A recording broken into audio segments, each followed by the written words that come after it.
Baikhora community হলে অনুষ্ঠিত হয় এক প্রশাসনিক শিবির। লোকজনদের প্রয়োজনীয় কাগজপত্র করিয়ে দেবার লক্ষ্যে ও মৎস্য চাষ, পশুপালন থেকে শুরু করে বিভিন্ন সুযোগ সুবিধা লোকজনের কাছে পৌঁছে দিতে রাজ্য সরকারের ধরতি আভা অভিযানে জুলাইবাড়ি আরডি ব্লক ও পূর্ব চরকবাই গ্রাম পঞ্চায়েতের উদ্যোগে বাইখোরা কমিউনিটি হলে এক প্রশাসনিক শিবির অনুষ্ঠিত করা হয়।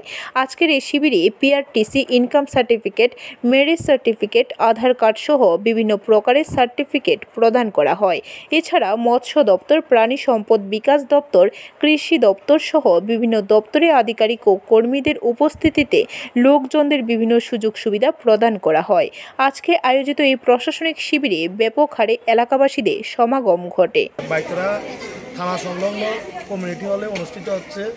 এই অনুষ্ঠানে বিভিন্ন line department, ARDD, agriculture, fishery, forest department, তারপরে health department, ST, marriage card, তারপরে ইনকাম সার্টিফিকেট, টিএলএম দিদিরা, প্লাস ICDS থেকে কিছু পোষণ আহার গর্ভবতী মায়েদের হাতে তুলে দেওয়া হলো। ব্যুরো রিপোর্ট, খবর ত্রিপুরা।